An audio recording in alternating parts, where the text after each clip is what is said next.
छोटा सा भी योगदान दिया, मैं उन सबको नमन करता हूं और उनका धन्यवाद करता हूं। सम्मानित भाइयों बहनों, आज का जो लाइव है उसका विषय जो जानकारी थी उसमें हम लोगों ने दे दिया था कि कल 15 मार्च है।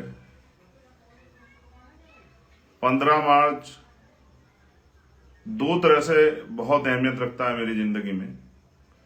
पहला, जिनको मैं गुरु मानता हूं, मान्यवर काशीराम साहब, उनकी जयंती है, उनकी जन्म तिथि 15 मार्च है 1934। और दूसरा, आजाद समाज पार्टी काशीराम, जो हमारी राजनीतिक पार्टी है जिसका मैं एक सिपाही हूं, उसके स्थापना दिवस भी हमने मान्यवर काशीराम साहब के जयंती वाले दिन की थी 2020 में, उसका चौथा स्थापना दिवस भी। उसके साथ साथ कल हम लोगों ने एक रैली जो है वो नगीना हिंदू इंटर कॉलेज में रखी है मान्यवर काशीराम साहब का जन्मदिन मनाने के लिए और अपनी पार्टी का स्थापना दिवस मनाने के लिए। मेरे पास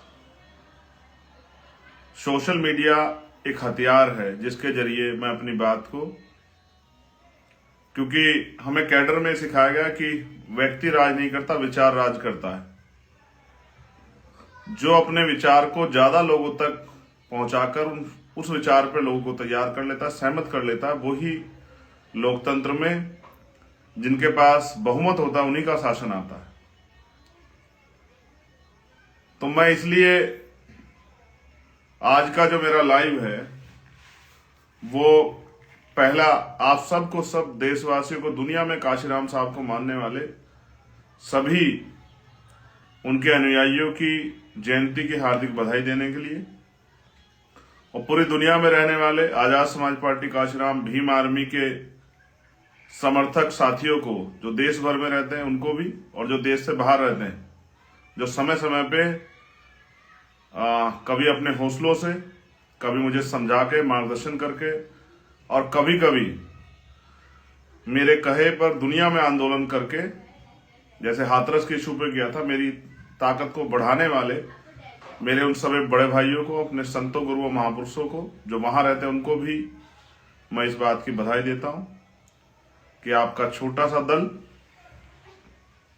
वो काफी बड़ा हो गया, उसकी पहचान हो गई है। आज देश के सोशल मीडिया हो या मेन स्ट्रीम मीडिया, सब जो हैं आपके दल को पहचानने लगे हैं, आपकी चर्चा होने लगी है। वो अलग बात है कि साजिशों का शिकार हमें हमेशा होना पड़ा है, तो साजिशों के शिकार तो अब भी होंगे, लेकिन उनसे घबराने की जरूरत नहीं।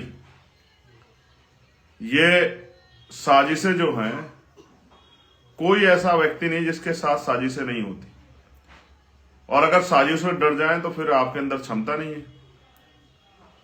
तो बहुत कम समय में आजाद समाज पार्टी में, भीम आर्मी में काम करने वाले सभी साथियों ने, जिन्होंने इस आंदोलन को आगे बढ़ाने का काम किया, जिन्होंने इस आंदोलन को ताकत देने का काम किया, मैं उनका भी आज धन्यवाद करता हूं, क्योंकि आज जो कुछ है हम उन्हीं की वजह से हैं। विशेषकर आजाद समाज पार्टी के साथी जहां जहां इलेक्शन हो चुका है, चाहे वो बिहार के हों, राजस्थान के हों, मध्य प्रदेश के हों या उत्तर प्रदेश के, उन सभी साथियों का, उत्तराखंड के हों, पंजाब के हों, उन सभी का, वहां काम करने वाले एक ईमानदार, मेहनती, संघर्षशील सभी साथियों का मैं धन्यवाद करता हूं। और मैं, मेरा आज का जो स्पेशल लाइव का जो रीजन है वो उन तक ये खबर पहुंचानी है जो नगीना लोकसभा में हमारे साथी भीम आर्मी, आजाद समाज पार्टी जुड़े हुए हैं, जो हमारी भीम आर्मी की बूथ कमेटियां, जिले की टीम, विधानसभा की टीम, सेक्टर की टीम, आजाद समाज पार्टी की जिले की, विधानसभा की, सेक्टर की, बूथ कमेटी की जो टीम, उनके लिए मैंने लाइव किया कि कल के कार्यक्रम को सफल बनाने के लिए आपको अपने छोटे छोटे साधनों का प्रयोग करके समय से रैली स्थल पहुंचना है, क्योंकि माह रमजान का पहला जुमा भी है, उसकी भी जो है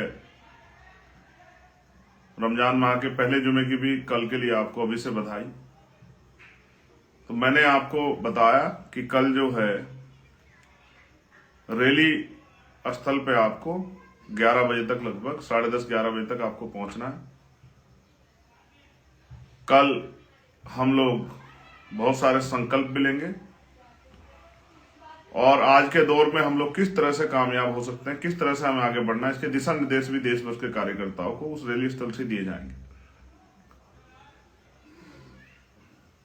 ये संघर्ष है, व्यक्ति एक बार पैदा होता है, एक बार मरता। दुनिया उसको क्यों याद रखे, ये उसके ऊपर डिपेंड करता है। इसलिए मैं मानता हूं कि जैसे बाबा साहब अम्बेडकर ने कहा था कि तमाम तरह के आरोप, तमाम तरह के अपमान, अन्याय, जुल्म जाति सह के मैं इस कारवा को यहां तक लेके आ पाया हूं। अगर आप उसको आगे नहीं बढ़ा सकते तो उसको पीछे मत जाने देना। और उन्होंने ये भी कहा 18 मार्च 1956 को जब उन्होंने भाषण दिया आगरा में कि मुझे मेरे पढ़े लिखे लोगों ने धोखा दिया, उसके साथ साथ उन्होंने ये भी कहा कि अब मैं बूढ़ा हो चला हूं, बीमार रहता हूं। मैं जब चारों तरफ अपने देखता हूं तो कोई ऐसा नहीं दिखाई देता जो इस आंदोलन को आगे बढ़ा सके। मैं जो कुछ करना चाहता था उसका बहुत कम कार्य अभी कर पाया हूं। अगर कोई इस तंबू का बंबू बनके, इस आंदोलन रूपी तंबू का बंबू बनके कोई नौजवान अगर इसको आगे बढ़ाने का काम करे तो मैं भी चैन से मर सकूं, ये बात डॉक्टर बाबा साहब अम्बेडकर ने कही। और जब इस बात को माननीय काशीराम साहब ने समझा तो उन्होंने इस आंदोलन को चलाया और अब जेले काट के, मुकदमा झेल के, भीम आर्मी आजाद समाज पार्टी के साथी लाठियां खा के, अपमान सह के, आरोप सह के, उसी समाज से भी और विरोधियों के भी आरोप अपमान सह के इस आंदोलन को चलाने का काम कर रहे हैं। क्योंकि साहब भी कहते थे कि जिस समाज की हम लड़ाई लड़ रहे हैं वो समाज अगर समझदार होता तो अपने आप ही आंदोलन को कामयाब कर लेता, उनको किसी डॉक्टर बाबा साहब अम्बेडकर, काशीराम की जरूरत नहीं पड़ती। इसलिए जब आप उनके बीच में उनको समझाने जाओगे वो आप पे आरोप भी लगाएंगे, वो आपका अपमान भी करेंगे, हो सकता है वो आपको के साथ झगड़ा भी कर दें, लेकिन आपको इन चीजों से घबराना नहीं है। आंदोलन, परिवर्तन एक सतत प्रक्रिया है, इसको आपको लगातार जारी रखना है। तो मैं ये समझता हूं कि इस देश में संविधान के जरिए संभव हुआ कि पाल, प्रजापति, कश्यप, सैनी, मौर्य, साक्य, कुशवाहा, जाट, गुर्जर, मुनिया, चौहान, राजभर, निषाद, सैन, विश्वकर्मा, चमार, वाल्मीकि, पासी, धोबी, कोरी, खटीक, डोम, तमाम शेड्यूल कास्ट, बैकवर्ड की जातियों को, आदिवासियों को, देश की सभी महिलाओं को अगर कुर्सी में बैठने का अधिकार कहीं से मिला है तो वो भारत के संविधान से मिला है। और लगातार भारतीय जनता पार्टी उस संविधान को, पहले आरएसएस, फिर जनसंघ और फिर भारतीय जनता पार्टी के जरिए उस संविधान को खतरा पहुंचाने का लगातार प्रयास जो है किया गया है। हम उनके अनुयायी होने के नाते हमारी जिम्मेदारी है कि हम उनके आंदोलन को कामयाब करें, आगे बढ़ाने का काम करें। तो मेरी बस आपसे कल के लिए अपील है, नगीना लोकसभा के जो हमारे साथी हैं, कार्यकर्ता, पदाधिकारी हैं, मेरी भाई बहन और मेरी माए, मेरे नौजवान साथियों, सम्मानित जो सीनियर हैं हमारे, मैं उनसे अपील करूंगा कल वो 11 बजे आए और अपनी रैली को सफल कराएं। जो बूथ के हमारे पदाधिकारी हैं, सब लोगों तक, आप जानते हैं कि आर्थिक स्थिति अच्छी ना होने के कारण ज्यादा साधन की व्यवस्था नहीं हो पाई है। तो मैं आपसे अपील करूंगा कि अपने छोटे छोटे साधनों से आप आए। और मैं जो मोटरसाइकिल पे साथी आएंगे उनसे अपील करूंगा कि वो हेलमेट लगा के आए। ये मेरी विशेषकर अपील है आप लोगों से, क्योंकि मैं जीवन को के मूल्य को समझता हूं। जिंदगी कितनी कीमती है, तो एक बार मिलती है। जब हम किसी दुर्घटना का शिकार हो जाते हैं तो हमारी माँ को, हमारी बहन को, हमारे बच्चों को, हमारी पत्नी को, हमारे परिवार को, हमारे पिता को बहुत दुख तकलीफें होती हैं, जिसको हम नहीं समझ पाते, क्योंकि हमारा जीवन तो समाप्त हो जाता है हमारी छोटी सी गलती की वजह से, लापरवाही की वजह से। इसलिए मैं आपसे अपील कर रहा हूं कि आप हेलमेट पहना करें, हेलमेट बहुत जरूरी है। मैं आपसे अपील भी करूंगा कि क्योंकि यही एक साधन है आपको तक मेरी बात पहुंचाने का, आप ज्यादा से ज्यादा लोगों तक ये बात पहुंचाने का काम करें और जो देश भर में हमारे साथी रहते हैं उनसे भी अपील है कि अब चुनाव तैयार हो गया है, शुरू हो गया है, तो आप भी आए, पहुंचे और आके अपना योगदान जो है इस संघर्ष में आवाज बनाने की, अपनी आवाज को पार्लियामेंट भेजने का जो संघर्ष है, देश भर में जो हमारे कार्यकर्ता हैं, जो अच्छे वक्ता हैं, जिम्मेदार लोग हैं, काम करते हैं, उनको सबसे मेरी अपील है कि वो, उनका समय हो गया कि वो आए और आके अपने चुनाव को संभालें और नगीना लोकसभा के साथियों को तैयार करने में मदद कराएं। जय भीम, जय भारत, जय संविधान, जय लोकतंत्र, जय विज्ञान। आप जानते हैं 69,000 शिक्षक भर्ती के बच्चे अभी भी सड़कों पर धूल फांक रहे हैं और जुल्म सह रहे हैं, जिनको नौकरी करके अपने परिवारों को आगे बढ़ाना था, जिनको सेवा करनी थी उत्तर प्रदेश की, वो किस तरह से लाठियां खा रहे हैं। ये होता है जब आपकी राजनीतिक आवाज कमजोर होती है, जब आपके नेता कमजोर होते हैं। और फिर सोमेश हत्याकांड जो रामपुर में हुआ या हापुड़ में जो लाठियां पड़ी, वो इस बात का उदाहरण है कि जिस समाज में मजबूत नेता नहीं होता, उस समाज के लोगों को जुल्म जाति अन्याय अत्याचार करना पड़ता। अगर आपका नेता मजबूत होता तो शायद जो है पुलिस या प्रशासन जुल्म करने से पहले कई बार सोचता। इसलिए धीरे धीरे आपका चंद्रशेखर आजाद, भीम आर्मी, आजाद समाज पार्टी अपनी मेहनत से, संघर्ष से आगे बढ़ रही है। वो दिन दूर नहीं कि जब वो ताकतवर होगी और जुल्म करने वाली लाठियों को कलम की ताकत से जवाब देगी।